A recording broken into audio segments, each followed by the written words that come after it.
There is a question I've been living with for a while now, one that I don't still have a clean answer to.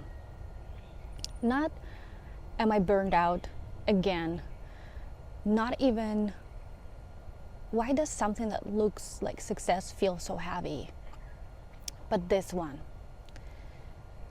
Did everything I pushed myself through actually help me grow? Or was I slowly betraying myself just to survive in systems I wasn't designed for? And I'm not asking this question lightly. I'm asking because my body answered long before my mind did. And if you are highly sensitive, neurodivergent, empathic, or you just feel things very deeply and you've spent years trying to force yourself to function like a neurotypical high performer, overriding your nervous system just to keep up, then this reflection might feel familiar. I started working very early, not because I had to, at least not yet, but because money always meant freedom to me. So even before formal jobs, I already started experimenting, even though I didn't have language for it then. I made bracelets and I sold them to other kids. I drew cartoon characters and I charged for them. And it was not business. I think it was rather curiosity, a quiet discovery that effort can turn into movement. Later came real jobs, working summers during school at a grocery store just to save up money to travel, teaching languages part-time during college, and then full-time after graduating. And to be honest, for some time work felt alive, fun, purposeful even. But then I moved to the United States and things shifted. And work stopped being exploration and became survival. So I could no longer afford to do or choose what I loved. So I worked at restaurants, I did freelance interpreting, I taught bilingual kids, did some legal office work, anything stable really. Because sometimes work is not a calling, it's a lifeline. But still, even then, something in me was asking to build, to create, to make something aligned and meaningful. When I found product design or user experience design, it genuinely lit something up for me. It brought together creativity, systems thinking, and strategy, and it felt like a place where my mind could finally be useful. It was such a great feeling. I loved the work, I loved the impact, I loved seeing the instant results of the work, the craft. What I did struggle with wasn't the work itself. It was environment and dynamics around it, which can be hard for anyone, but absolutely destabilizing for people with sensitive nervous system. The politics, the lack of ethical alignment, the glorification of extroversion, and the way introversion gets overlooked or even worse, treated as a weakness. Caring too deeply about the customers, people, the product was framed as being too emotionally invested. Pushing back ethically was framed as being challenging. And over time, that disconnect started to take a toll because it required a version of me that did not come naturally. Constant meetings that kept my nervous system activated. Performing clarity on demand. Presenting while navigating anxiety. Constant networking and socializing as part of the job. Being expected to build performative and transactional connections that didn't feel real to me at all. Sustaining exceptional quality and speed under enormous pressure and just crazy time constraints. And I've learned those skills, and to be honest with you, I am genuinely grateful for them because they allowed me to have confidence I didn't always have. They made it possible to build things independently and show up publicly in ways that honestly terrified me previously. But here is something I didn't realize back then. Skill building and self-override are not the same thing. There were moments when my body was very clear and I just wasn't listening. At this one job in tech specifically, the environment was quietly corrosive. Blame culture, passive aggression, and I remember my whole system saying, don't do it, stop. And I didn't listen.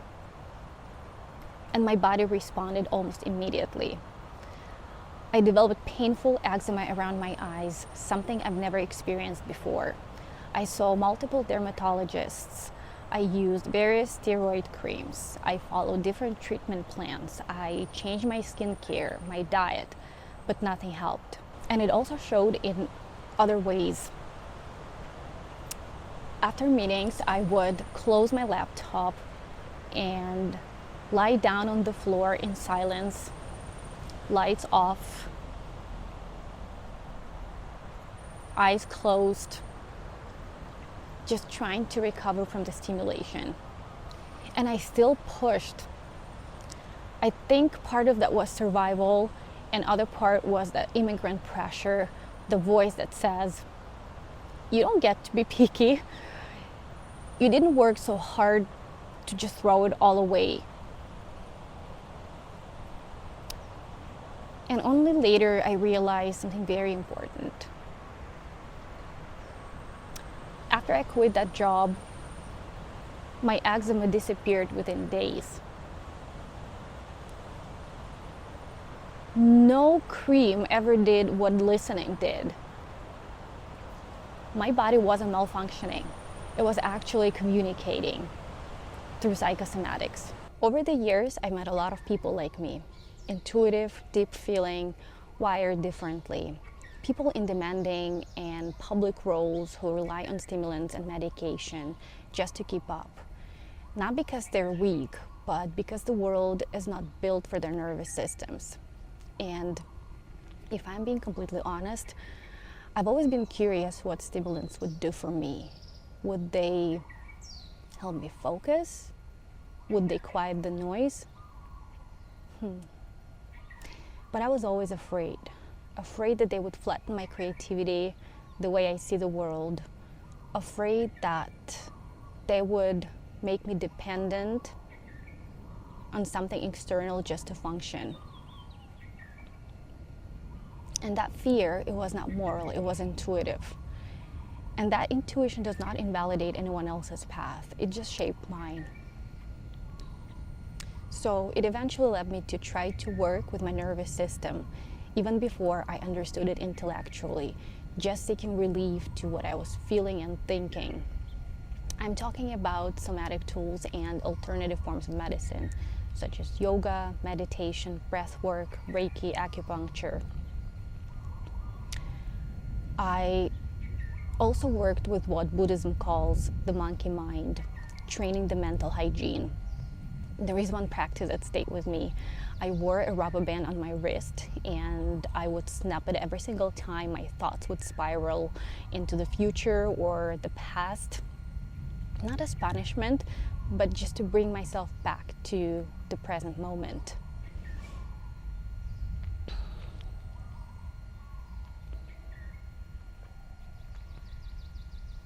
I trained presence through discomfort, sitting in silence when my mind wanted to run, standing on nails, doing cold plunges.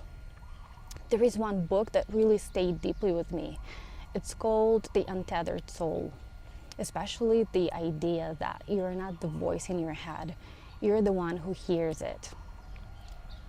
Listening to my thoughts and just letting them pass without obeying them really changed my life. And that path eventually led me to teaching yoga, meditation, energy work, not as an escape from this world, but rather as a way to help and support myself and others those who felt like they really struggled to be trying to fit into this world, just like I did. And even with all of that, still, the world was asking of me much more that I could sustainably give. Here is the part we don't talk about enough. Discomfort isn't always growth. Sometimes it's information. There is difference between stretching yourself and living in constant nervous system overload. For years, I told myself that if I kept pushing myself through exhaustion, it meant I was evolving. That anxiety meant I was stretching my capacity. But at some point, I had to ask myself a harder question, which was I really growing?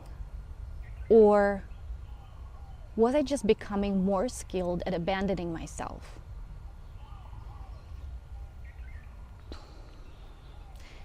There were times when the work itself felt misaligned, when ethical compromises were quietly normalized, when my body knew long before my mind was ready to admit it. And here's what I understood. Sometimes misalignment is not about the workload. It's about what your energy is being asked to serve. Every time I felt the nudge to move on from a role, a place, even relationships, gratitude would always try to stop me. I would say things like, "You used to dream about this. Look at what this gave you. You should be grateful." And this gratitude became a way of suppressing grief. But here's what I know now. If I stayed out of guilt or out of fear of seeming ungrateful, I wouldn't be where I am today. Outgrowing something doesn't mean rejection. It means honoring what it gave you and listening and acknowledging when it's complete. It's not ingratitude, it's devotion to your path, your growth, your integrity, and the life that is still asking something of you. Here's the pattern I've noticed, and maybe you have too. People go from climbing a corporate ladder straight into not wanting to work at all, and it scares them. But here's the truth, which I think is not shared clearly enough. It's not that you don't want to work. It's that you're done working and pouring your energy into something that no longer aligns with who you are becoming or who you have always been, but you just kept suppressing it. It's not that you lost your ambition. Maybe you just outgrew the hustle, the constant proving, and building your identity on achievement alone. It's not a breakdown. It's a transition, a shift. Maybe now you want more purpose, more impact, doing meaningful work, something that is aligned with your values, your interests. Or maybe you have always wanted that, but you kept suppressing it because you were told it wasn't realistic, or that you were unrealistic.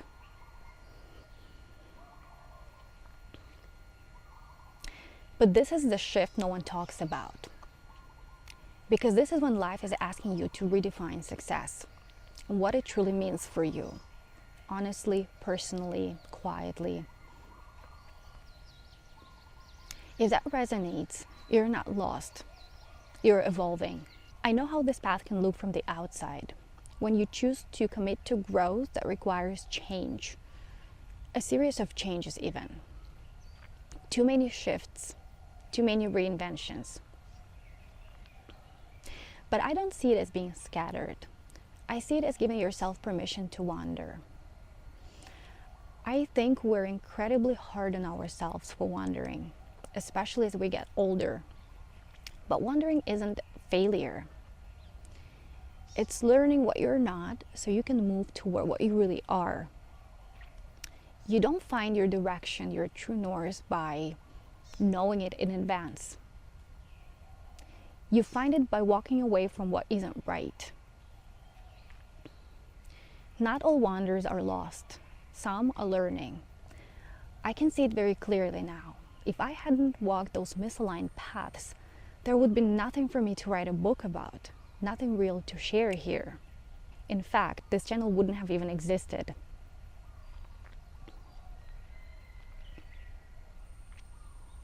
I've learned that nothing is wasted and God uses everything. What looks like a wrong turn often becomes material. Later, much later even. When I left my last role to stay in Hawaii, it looked like freedom, and honestly, it really was. But also it was a recovery because I had been working across time zones, early mornings and late evenings, being in this constant state of activation. So when it finally stopped, I couldn't open my laptop for months. My body would just choose something else. Walking, hiking, driving around the island, anything outside really. It honestly felt like being released from prison. I did the best thing I could have ever done to myself. I gave myself permission to just exist for the first time in my entire life. And it felt amazing. I understand that not everyone has this privilege, so I hold this with humility. My career gave me mobility, it gave me comfort and ability to just pause and buy some time. And I'm very grateful for that. However, I can't help but wonder,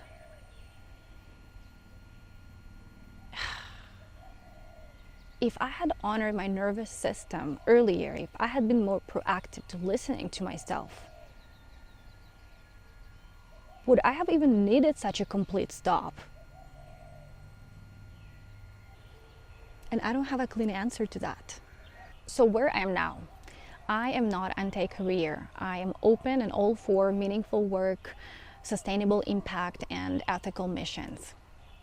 I started interviewing again after finishing my book, turning down opportunities which I would have accepted earlier, where relocation was required without resonance, where opportunities were not aligned, where conversations didn't feel right and the energy was just off.